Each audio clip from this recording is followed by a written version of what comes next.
That is the title of today's message, Living Out the Resurrection of Jesus. Dati nga tumakdara tayo amin kakabsat. Romans chapter 6 verse 4. Basahan tayo man amin. Nalalita.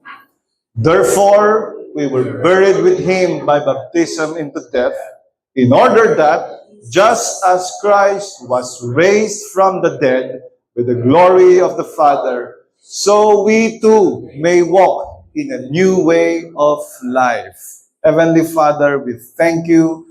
Thank you for your goodness, your grace, your mercy, your faithfulness in our lives. Kaya man kami Apo Diyos, nariingan mi iti baro nga agsapa. And even today we came here. Walang ibang purpose but to thank you, praise you, and to worship you, to learn from your words. Let your presence among us be evident in our hearts. Makitungtong ka kadi Apo Diyos, titunggal may sa kada kami, even as we ponder on your words. Kundi kasta Apo Diyos saan nga balin nga ungaong dagito nga sasaom. But it will make an impact. It will bring transformation in our lives as we remember and learn that you are the Christ who resurrected for us. Madayaw ka Apo Diyos. Take your place. Your name be glorified in the midst of your people. In Jesus' name I pray. Amen. Tagaw tayo amin kakabsat. Living out the resurrection of Jesus. Ulit-ulit na sinasabi ni Levi kanina that the grave was empty. The grave was empty. There's an empty tomb, but there's an empty grave. May dalawang bagay kay Jesucristo na siya lang. It's unique to Him and it's unique to Christianity. It's also the reason, if you are finding a reason, for me, personally, no, apay nga nag-Kristiyano, akat may saday toy. Alat duwa nga kinapod no, nga kini Jesucristo laang. Wala ito sa mga ibang relihiyon. Ano yon? Only Jesus Christ died for the sins of the world. No other religion, wala sa mga kahit anong relihiyon na merong konsepto na yung religious leader nila would die and his death would mean salvation, would mean justification, would mean forgiveness of sin. Wala. Wala ning isa, even magkiklaim na mamamatay ako for the salvation, for the forgiveness of my followers. Awan. Ni Jesus Christ lang, tinang-claim nga di ipapatay na, kat iso iti panakaugas, panakaisalakan, ti amin nga mamatiking kuana. Number one. Number two that is unique with Jesus Christ and Christianity is that He rose from the grave. Amin nga religious leaders, natayda. And until today, they are still 6 feet under the ground. Ni Jesus Christ naggungar. And that separates Him from every other religious leaders, from every other religion. Pag tamagan ko niya, why are you not Buddhist? Ba't hindi ka Muslim? Bakit hindi ka ganito, at ang daming mga relihiyon? Simple lang yan. Bakit? Nabuhay ba yung leader niyo? I am a Christian because Jesus Christ is alive. Kat, ang maganda kay Jesucristo, no, basahin to the gospel. Grabe si Jesus Christ, eh. Predict niya yung mangyayari. Imagine mo yun, predict niya that He will be killed, but after 3 days, He will rise again. Kaya mo ba yun? Siguro kaya mong gawin na kita matayak into no December 31. Pwede mo sigurong sabihin yun, matay ka. Talaga ka matay tayo. Pero yung i-predict mo na after 3 days, mabubuhay ako.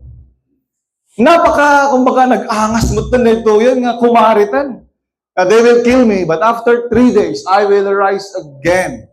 Kat iso iti napasamak, ipaprophesy ni Jesus Christ na gitoy. And at the same time, He's living out His prophecy. And actually, we can take Him by His words. Iso actually, iti ginawa na kay Pharisees. Gura kayo. Imbaga na dito yung after 3 days, kat matay iso na. Gwardyaan tayo. Bantayan tayo. Napandakin Pontius Pilato, nag-request na iti guards. At sabi ni Pontius Pilato, dapat iti guards yun. You can make it secure as you want. So, sinecure nila. Tako na ni Jesus Christ, after 3 days, I will rise again. So, binantayan na. Sa kanya tinapasamak, naggungar ni Apo Jesus. Amen. And that is the greatest miracle. And also that is the greatest message that the early church have been isungati in realidad. Nabiyag ni Yesu Kristo, nakita yun inlan sa inyo, Calvary, nabiyag iso na, Jesus is alive, He is the Messiah, He is the Christ. Iso dito kinapod nung ng fuel kadakwada. O rin na nga ito diesel.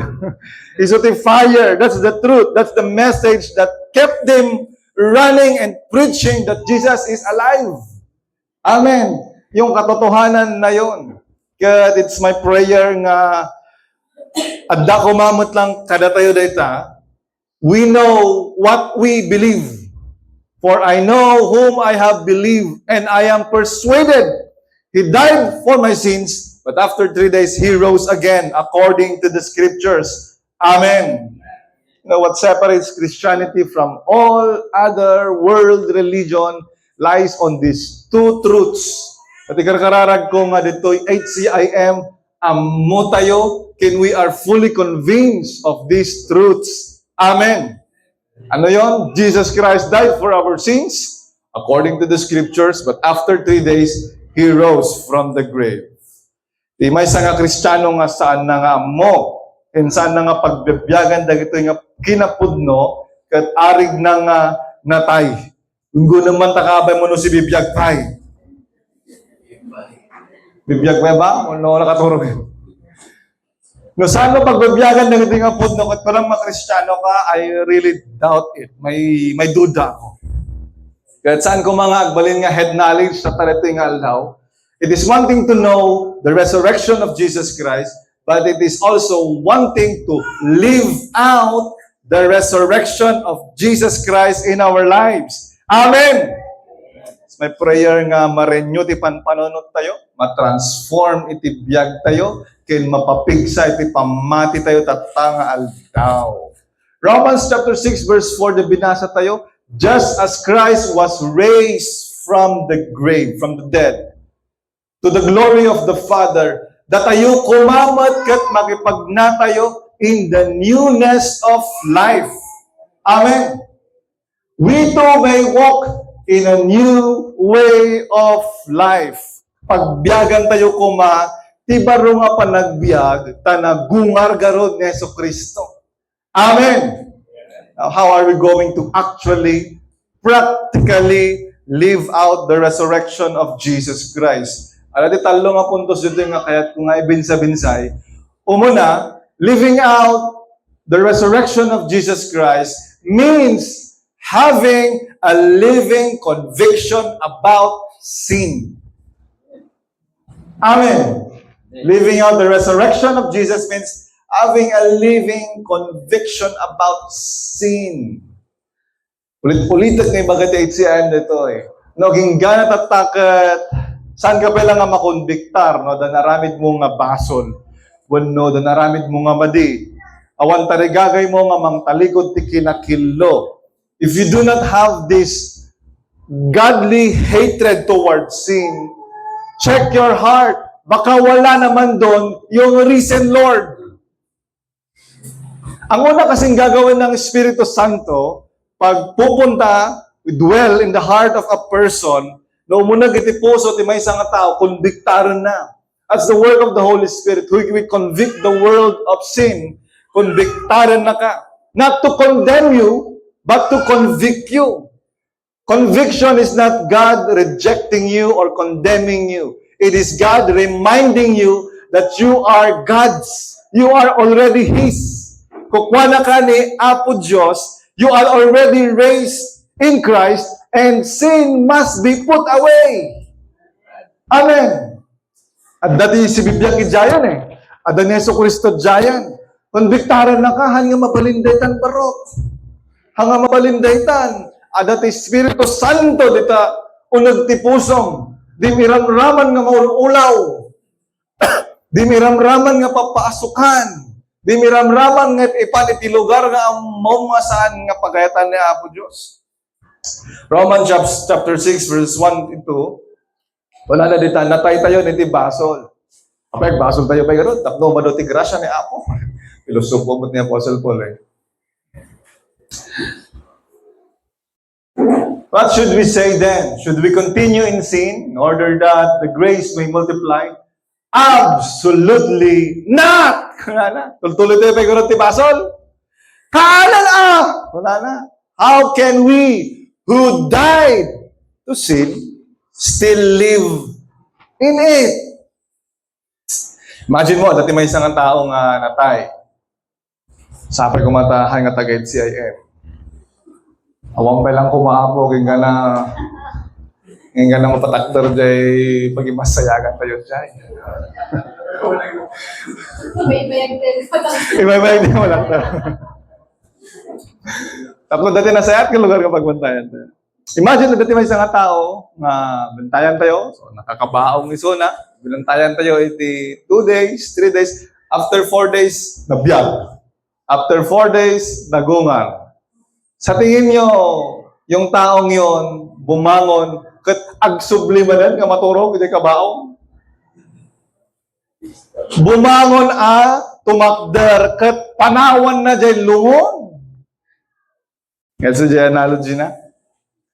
Pero maraming tao, even Christians, after they have been raised to life, even after they've been born again, bumabalik sa kabaong ng kasalanan. Pag-isabi sa katabi, huwag ka nang bumalik. Bumabalik sa old way of life. You know, Jesus already brought us brought us out. Let us not go back to the coffin of sin. Let us walk in the newness of life. Amen. Living out the resurrection of Jesus means having this living conviction about sin. Makonbiktar ka no makaaramid ka ti basol. Ibig sabihin yan, you don't justify, you don't excuse, you don't tolerate sin. Hindi mo sinasabing, okay lang, minsan lang naman. Okay lang, wala namang nakakakita. Okay lang, ni kwanto pa ka, aramidin na. Diba? Bueno, bale, basit lang man, tatalang man. Ako na nakasurat yung Biblia ng kastoy. It means, having this living conviction of sin, haan mo nga just justify yung basol mo. Kasi gingana nga just justify mo, excuse mo, tolerate mo, it means that you are not living out the resurrection of Jesus in you. Living out with this, si bibiyag nga damang konbiktar king kuana. Among no, tipudpud ng mga Kristiyano, nalaka makonbiktar. Pag nagkasala ang totoong Kristiyano, nakokonsensya agad yan. Pakitanong sa katabi, may konsensya ka pa ba? Nakokonsensya agad yan. Pati sa mag-asawa, makonsensya ka. Jesus, napasaktak sa amin, di ba ko? Ako rin tayo, sorry, ang damdama. Pasaktak sa amin, di katrabaho ka. Ang sorry, ang damdama. Dangan di, living conviction. Si bibiyag gamang konbiktar king ka nga. Masulit ka. Hindi okay yan. Masama yan. Because the living Christ is already in your heart. Hindi niya hahayaan that you will go back to the old pattern of life. You will go back to the coffin of sin. Iso nga na makonbiktar ka. Thank you, Lord ka. Lord, thank you. May conviction pa ako. Yun yung senior ni Brother Darwin. Mahirap pag wala ka ng conviction. Ibig sabihin, hindi ka pa anak ng Diyos. Kasi ang mga tunay na anak ng Diyos, nako-convict yan na gumawa ng kasalanan. And in return, tinitigil nila ang kasalanan. Amen. You know, a dead man feels nothing. But a resurrected life feels conviction. Amen. Evidence kasi yan na we are alive in Christ and that the Holy Spirit lives in us. Also, kung na Romans chapter 6, verse 6, we are no longer slaves to sin. Hantayon nga tagabo iti basol, tanalpasan nga pinarmak, inabakan ni Apo Diyos iti basol. Amen. The resurrection of Jesus Christ proves that sin has been defeated. Datayo ko mga Kristiyano, hantayo kumamat ang always defeated by sin we must and should overcome any sin in our lives. Amen! Pakisabi sa katabi, kaya mo yan! By the grace of the Lord, nga haan tayo palubos nga kankanayon mutlan nga paulit-ulit, repeated sin, repeated the habits of sin, nagkatkatawan ni Satanas. We cannot go forward in our Christian faith laging talunan sa kasalanan. But if we have this living conviction about sin, there's the living Christ in us. Makakayanan natin yan. Nagaduwa, tanakagbayag. Mabit lang, Brother Alan.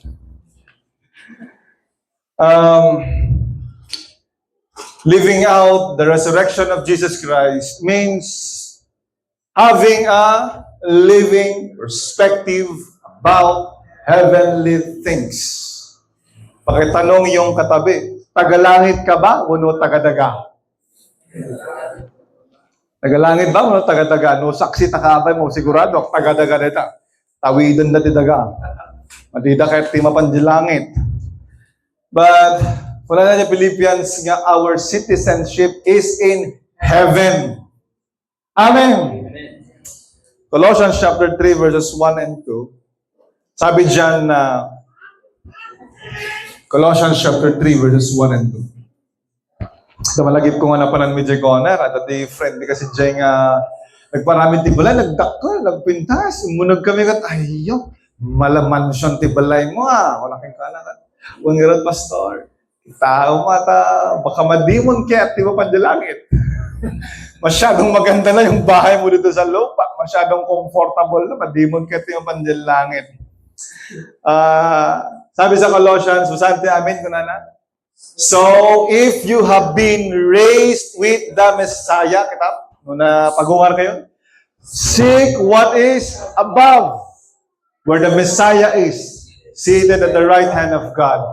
Set your minds on what is above, not on what is on the earth. Ito may isang bersikulo nga masapol nga kanayon tayo siguro nga basa-basaan. Kasi napakalaking deception ngayon, especially sa mga nagsasabing Kristiyano, ay yung maging earthly-minded. Yes, meron tayo yung concept na yan, pero kung minsan natatabunan tayo ng mga bagay-bagay dito sa lupa, hindi na natin makita ang langit. Amin nga garaw, amin nga effort, amin nga orasan, kat puro matan, pangiwat kin pangdaga. Minsan wala nang time para sa Diyos. Sapay kumatahan niya kasjay. Amen. Kami natin binasa tayo kung na, if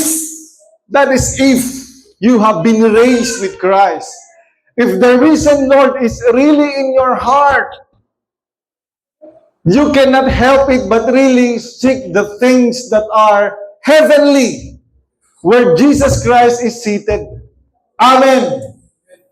Pag love mo si Jesus, ngayon nandun na si Jesus Christ, wala na dito sa lupa, hahanapin mo yung mga bagay-bagay na kung saan ay nandun siya. Amen.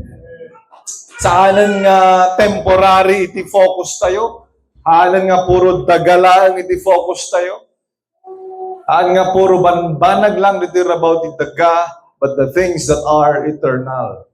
If you are living out the resurrection of Jesus, maski yung mga decision natin, yung mga priorities natin, yung mga desires natin, naiiba, dapat yan. Amen. Kasi kung sinasabi mo, I've been raised with Christ, I'm already a Christian, I love the Lord Jesus Christ, but mas matindi yung mga pagmamahal mo sa mga bagay-bagay dito sa mundo, abay, malaking question mark talaga yan. Yung tipong madimkayat nga mapakawalan, madimkayat nga maibatan, madimkayat nga panawan. Oral dati Domingo katawan, madimkayat nga panawan. Delikado na ito. Pagimagaman na kapag, delikado kang saa. Delikado ka kabsat, no ultimo aldaw, di pa naggimong ka, at ka, bla. Awalan, ti oras mo kina Apo Diyosen. Bis nga oras mo nga makikommune, makitungtong, agbasa ti Biblia, kitaan ti pagaytan ni Apo Diyos, awanan ta, bla. Pakitanong sa katabi, masyado ka bang busy?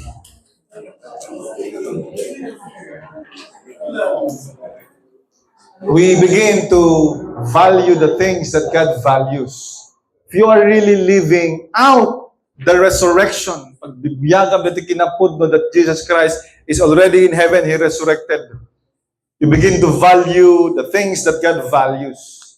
Money does not become the center of your life, but honoring and pleasing the Lord. Amen.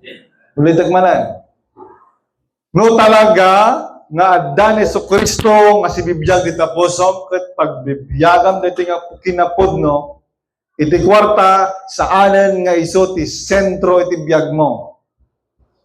But on how you would please, how you would honor the God who created and saved you. Amen. Kung natin Biblia, dati duwa nga master. It is not Satan and God. Duwa nga master. It is money or God. Grabe yung kuha niya. It is either kwarta, wala na ako Diyos. Last Sunday, Brother Marlon shared with us the best use of wealth. If your wealth is only used for your comfort and for your own self-satisfaction, you are using the wealth that God has given you in the wrong way. And sabi niya, the best use of wealth is when we use to honor God and we use to serve other people. Amen. Maganda na sa mga budget natin, sa mga savings natin, maglaan kayo doon, blessing the community. Kami kinimisis at dati folder mi, ay dati envelope mi. Naka-designate dyan, no, anya ti mapananti kwarta. But may isang kami dyan, blessing other people, blessing the community. Or sa gabasit ka more or no. At danto dagiti mausar nga pang-bless, pang-libre ki ni Francis. Sinabi ng pastor, pang-libre sa akin. Blessing, iti kwarta tayo kumakat maaramat, hala nga pansarili, but also to honor the Lord and also to serve other people. Amen. May sabi sa Biblia sa Luke chapter 16 verse 11. Ang sabi niya doon, if you cannot be trusted on earthly riches, no saan ka nga mapagkatiwalaan iti earthly mammon. Wala na, mammon, yun naramit dito. Mammon ba ginamit dyan? Money. So if you have not been faithful with the unrighteous money, who will trust you with what is genuine? Genuine pala sa King James, man. Who will trust you with the true riches? Kung hindi ka mapagkakatiwalaan sa pera, paano mapagkakatiwala ni Lord sa iyo? Who will commit to your trust the true riches? Meron palang totoong kayamanan. Meron totoong mga kayamanan. What are the true riches? It is more on the spiritual things. Ano yung mga true riches? The presence of God in your life. Wag mong ipagpapalit yan. Amen. Totoong kayamanan yan. The anointing of God in your life, totoong kayamanan yan, wag mong ipagpapalit yan. The power of God in you, transforming you to become like Christ, totoong kayamanan yan, wag mo ring i-compromise yan. Hamulaklako. Amen. May 5 kayamanan na almost magkakasimbigat ilang minutes nang lumipas. 31 minutes pa lang. May totoong kayamanan na halos magkakasimbigat, puro letter F lahat yon. Mga taong mayaman sa finances, sa pera. Mayaman naman sa, tignan mo yung katabi kong mayaman sa finances. Mayaman sa finances, pera. Meron din naman mayaman sa kalusugan, their fitness, they are so healthy. Punong-puno ng taba. Mayaman sa bilbil. Meron din namang fitness, mayaman sa finances, fitness. May mga tao din na mayaman sa kaibigan. May mga mayaman sa friends. Talaga kasapulan ka, adda makontak na, adda masawar na, adda mang tulog ko na, at mga taong mayaman sa kaibigan. May mga tao din na mayaman sa pamilya. Their family is really doing well. Mayat iti taray, urnos iti pamilyada. And then last but not the least, meron din naman yung mga taong mayaman sa kanilang faith. Na baknang iti pamatida. Kaya di kararag ko nga mabalance tayo kumana ito eh. Amen.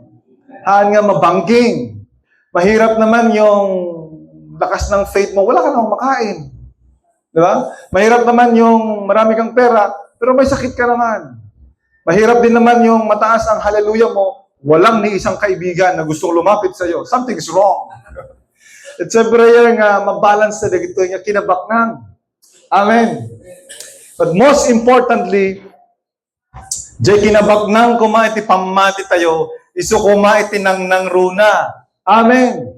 Kahit na mawala na lahat yan, dapat de pamati tayo, kung nandun ni Apo Diyos nga, He is rich in faith. Amen.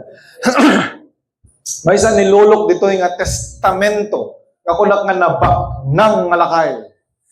Although, naaminin nga sa Nikwana, and he's, di lumakay so na ka talaga nga awanan aminan, ultimo ka nung ikaw ti kwarta ka, pangusaran na ti kwarta, mga anak mo ti balay. Awan pangusaran na. No, kaibigan, ang daming kaibigan. No, salon lahat, 91. Napalabiro ko midjay. Pamilya na, ordo sa pamilya na, and faith, very strong ang kanyang faith. It's really my prayer that we become strong in faith. Amen. Kat amoy pumigsa, dumakkel ti pamati tayo, no, agkaroon tayo nga iti heavenly perspective. Pakisabi sa katabi, heavenly perspective. Hala nga pangdaga, heavenly perspective. Meron pa sa langit. May kayamanan tayo sa langit. May katalo at sana kagbayag.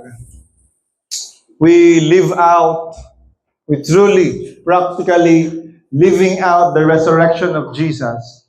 It means having a living hope of our future resurrection. Sinakanta natin na kanina na living hope. Nga adda iti si bibiyag nga namnamatayo, nga ure da tayon tumat no madalang ti tiyempo ket agunga tayo. Magamta ka ba mo, agungarak. Ay, sus, delikado. Ang talinan ko lang yan, pangasim. Living hope of our future resurrection. Apakayaman tong katotohanan ito. Amo yun ni Jesus Christ, nang sulbang, ti kadakkelan nga problema ti tao. Si Jesus ang nang solve ng pinakamalaking problema ng tao. Ano po yung pinakamalaking problema ng tao? Hindi po yung utang mo. Hindi po yun. Hindi rin yung mga fats natin na tinatago natin. Tikadakkelan yung problema, kadjay ipapatay mo. Physically, mula dyan pa nakatay mo. Spiritually dead.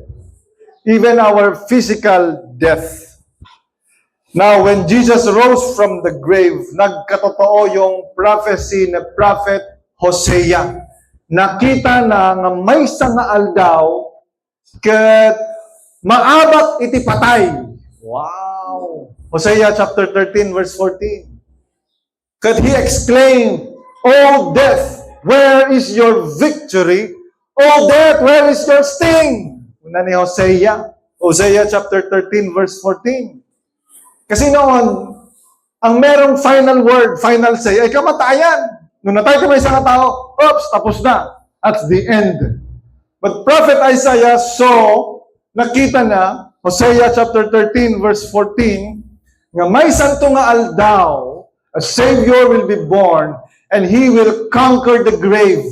And He exclaimed, "Oh death,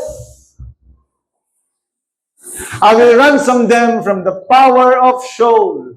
I will redeem them from death. Death, where is your barbed sting? Sheol, where is your sting? Compassion is hidden from my eyes. Where is your victory? Where is your sting?" Because Jesus Christ rose from the grave, death has lost its sting, and the grave lost its victory. Amen. Wala ni Jesus Christ in John 11, verse 25 to 26. I am the resurrection and life. Whoever believes in me, even though he dies, he shall live again. Amen. To all followers of Jesus Christ who are really living out the resurrection of Jesus Christ, the grave is not our final destination. It is just the doorway of our eternal life. Amen. So kano Kristiyano, pudno nga Kristiyano timatay, saan tayo unay nga agluksa? Because we know nga mapan iso na biyagag na nayon, mapan kini Hesus Kristo. Amen. And because Jesus walked out from the grave, we should now live in freedom and confidence. Amen. Haan tayo nga agbyag, magna, iti buteng, kin panagdwa-dwa, because Jesus already walked out from the grave. Han tayo kuman nga agbyag, nga kasla mabuteng tayo pa lang, nung matay ka. Brother Marlon, takot ka bang mamatay? Hindi takot yan. Pero kung gulatin nyo, magugulat. Pero kung takutin, kung sabihin mo natatakot bang mamatay, alam mo, naka-ready na si Brother Marlon. Naka-ready ka na, Brother Marlon. Mahirap na tanong yung pastor, bakit binibigla mo ako? Romans chapter 8, verses 10 to 11. So di bagbaga na dita, nga napagungar tayo kay Hesus Kristo. Romans chapter 8, verses 10 to 11. Basahan tayo man namin kakabsat ko na. Now, if Christ is in you, yung sinasabi ko, the body is dead because of sin, but the spirit is life because of righteousness. And if the spirit of him who raised Jesus from the dead lives in you, then he who raised Christ from the dead will also bring your mortal bodies to life through his spirit who lives in you. Napakalaking katotohanan, napakalaking promise, living hope that is in Jesus Christ our Lord. Yan ay kung if Jesus Christ lives in you. You know, our real hope is in Christ. Our real hope is in heaven. It means that our sufferings here on earth are temporary. It means that our pain are not permanent. It means na yung mga doubts natin, yung mga fears natin, yung mga worries natin, dito'y lang rabaw ti daga aming dagita. Iso nga, antayo ko mga maawanan itinamnama, even in the middle of wars, middle of earthquake, famine, pestilence, recession, inflation, persecution, Gapota addan Hesus Kristo, we have Jesus Christ, our living hope. Kat saan lang mat nga ditirabaw ti daga iti pagbiyagan tayo, makakayanan nating lampasan lahat yan. Amen. We have a living hope because Jesus Christ rose from the grave. Kat pagbiyagan tayo kumagarod, and we live and face the future without fear. The resurrection of the Lord and Savior Jesus Christ is not, hindi lang para ma-remember natin. It's really my prayer nga ma-experience tayo. It is not only for us to remember, it should be alive for us to walk with a newness of life. Pagbiyagan tayo kuma, ma-experience tayo kuma. Amen.